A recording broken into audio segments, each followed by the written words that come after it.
Welcome to It's Just That Simple.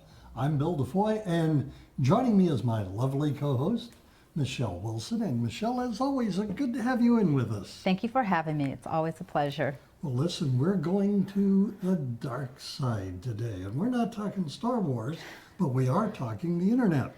Yes, we are. And I'm pretty, I did some research on the dark net, and it's pretty scary, so. Well, what did your research show and reveal to you? Well, we talk about identity theft and we talk about data breaches and, just about what the criminals do with our information. But what we don't know is there is a dark market out there. And, we have like Bing and Google, and that's what us consumers use on a daily basis. But there's actually an internet that's called the dark net. That's like an underground where criminals actually are able to they sell drugs, they do child pornography and all types of criminal activity. And the scary thing about it is that the law enforcement are unable to detect it because it's so deep into the internet, and there's no way to trace, like the IPs are hidden and so forth like that. They use, currency that's not real and so forth. So there's just this activity. And the scary thing is that our identities are among that activity. That is very, very scary. And so, how do people avoid getting caught up in that dark web? It's really difficult, unfortunately. I always say, it's just really being aware that it exists. I was doing some research. They're saying that since 2005, there's been over 670 million data breaches, and we don't have control over that. And data breaches is like your health companies. I think the IRS had a data breach, and that's just basically your name, your address, your social security number, any type of information that identifies who you are. It's a data breach. And also what's being sold is like your login credentials. Like if you have Netflix, if you have a social media account, they're able to get that information and they sell that on the dark net. So I'm just saying you just got to be aware of it, and I want to say be very careful about where you go and so forth, but it's really difficult to protect yourself. Yesterday we had a special workshop, an identity theft workshop at my local chamber, and I was one of the speakers and hosts, and we actually had our police department come down and share with us also what they are experiencing with identity theft. And they said the same thing. It's really difficult for them to even go after the criminals because it's, they're out of the country a lot of the times, and with these hidden IP addresses and so forth. And they're just saying it's just basically being aware that it does exist. And, there's kind of like the physical intrusion, which you can tell, if someone comes into your home and steals your computer, you just want to make sure your computer has all the passwords, that it's locked up and so forth. But then you have the intrusion that you just don't know, like I said, on the internet. So it's just being very aware and very careful what websites you go to and who you give your information out to. When the police department was talking to you, did they have any kind of a sense, or perhaps in your research, kind of give an idea as to where some of these operators are located in terms of countries? They're located everywhere, unfortunately. And the reason why it's such a market out there because of the offenses, when they go to jail and so forth, it's not really considered, like it's cheaper to steal information and sell it than it is to go into, not cheaper, but as far as, the jail time and so forth. If you go physically into a bank and rob a bank, that's like, 20 years, but if you do it on the internet, it's only like 1 year. So that's one of the reasons why. And they're saying, gangs are getting into the identity theft arena. Drug dealers are, because the information is just easy to get, and there's just not a whole lot of jail time involved in that. So that's the reason why it's such a market out there for our identities and our information. Well, I know for a fact that a lot of companies, whether it be one carrier versus another for the internet, they're always looking for ways to beef up their security. They are, and you know what? The thieves, it's a professional, it's professional, so they're always kind of 2 or 3 steps ahead. So as soon as, the companies are upping their security and so forth, there's something else out there. I mean, that's what they do for a full-time, it's their full-time job is to look at ways that they can find the vulnerability in different companies, websites, all the consumer websites we go to, banks and so forth like that. I mean, they're actually able to take over your computer, and you're thinking you're doing banking at, B of A, but you're not, they're just that sophisticated. Well, I know my bank requires like 2 or 3 layers of identification before you even can log in. Yes, and it's called, they just want to make sure that you are that person. Sometimes they'll send you a text message, but what if you don't have your phone, So they try to put in these measures and so forth, and, they do work majority of the time, but then there's times that they don't work. Well, I have a Gmail account, and I've set it up in Gmail that anytime that I log in from a computer other than my own, they send me a text message to say, here is your login code.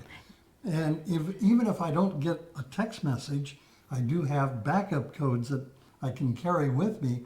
Oh, I can pull that out and scratch that off, and when I've expired all of those, I can get another set. Yes, and there's actually some software out there. I use a software called Dashline, and what happens is, because every site has a different login, a different password and so forth, so if you forget your passwords, and they say it's not a good idea to use the same password for each account, but there's some passwords companies out there that you can actually, it's kind of like a master, you have like a master password, and it encrypts your passwords and so forth like that. So that's another thing you can use for your computer, those type of authentication passwords that will, kind of all your things in one section. So if you do have a breach, you don't have to call each company, you just kind of have one master password, it has a key and it wipes everything out, and then you can reset everything.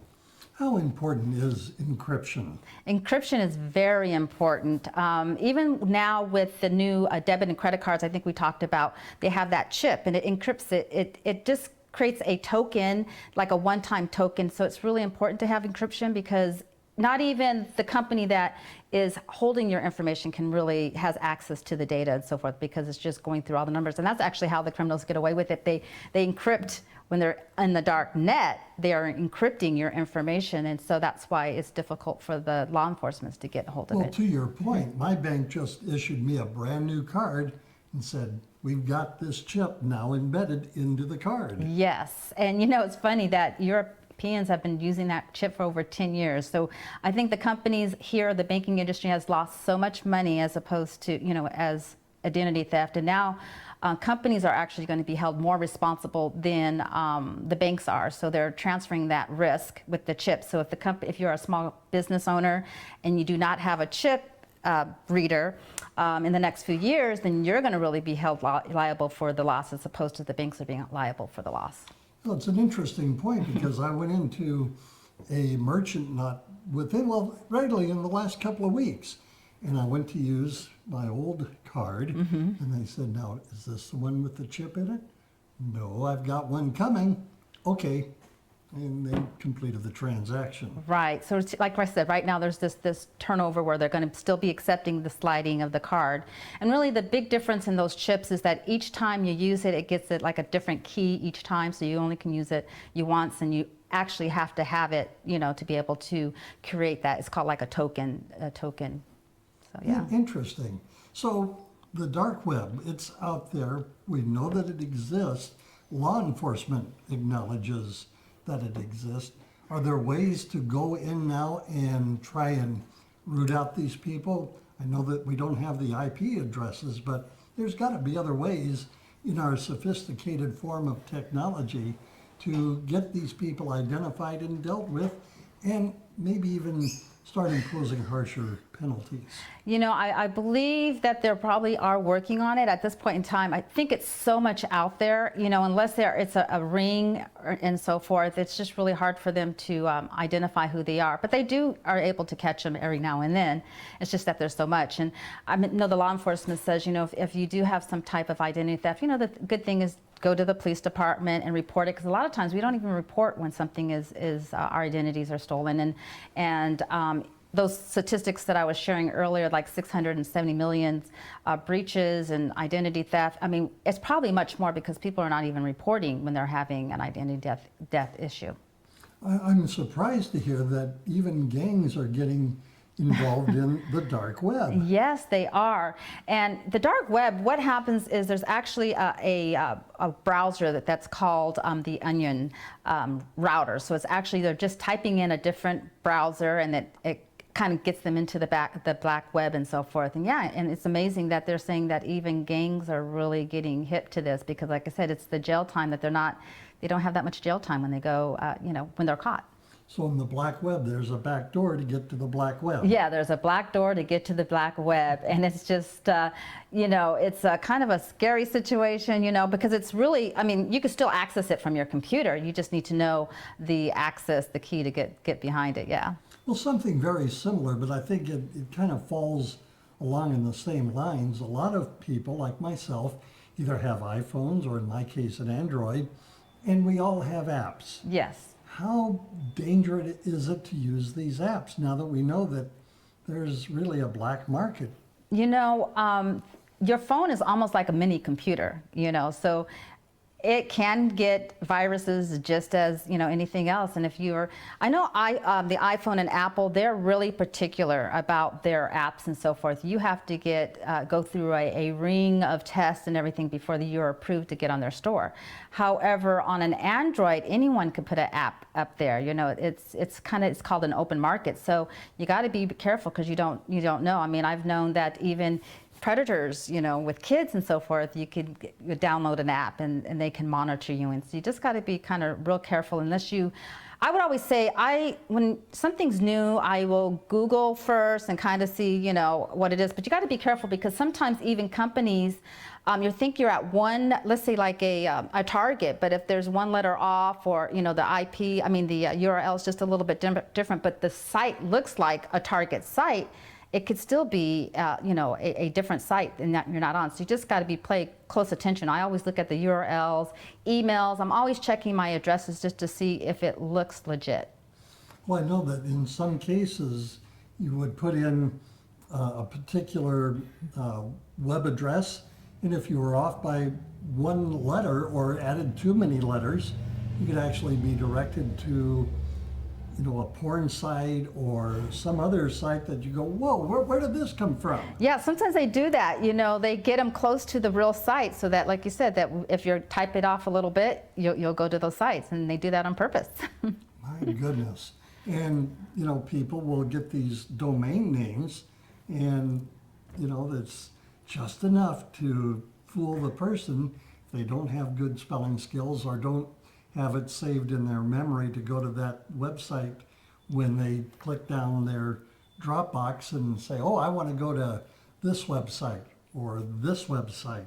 Right. And if you type it in, you run the risk of going somewhere where you do not want to go. Absolutely. I get emails all the time that looks like it's coming from my friends. It has their name and their email address in the subject line. And then when I open it up, I could kind of tell by just looking at the email and they call them phishing. They're really phishing for information, hoping that you click on the link, because once you click on the link, then that opens up your computer to the malware and it downloads into your computer and just takes it over. So you really, unless you're clicking, it doesn't kind of activate it, so you got to be careful. Or when pop-ups come, also the police officers were saying, like a Microsoft, because sometimes they'll say, oh, your computer's infected, and you'll get a pop-up. Well, Microsoft or Apple, they're not going to call you one thing, and they're not going to send the pop-ups and so forth like that. So you just got to be aware how major companies operate. They just don't operate that way.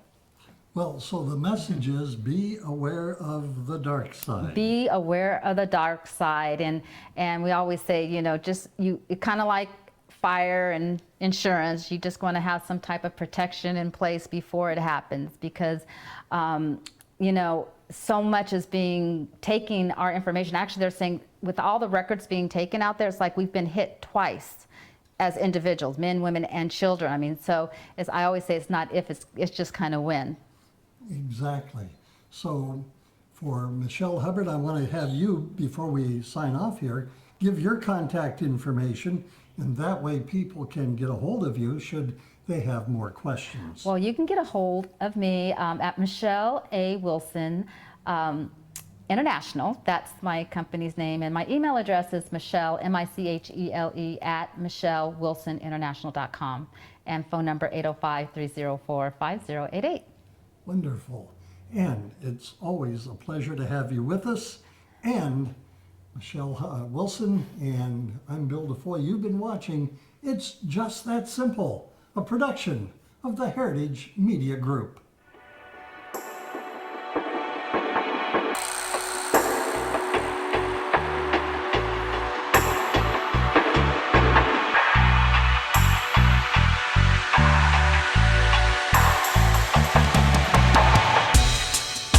you.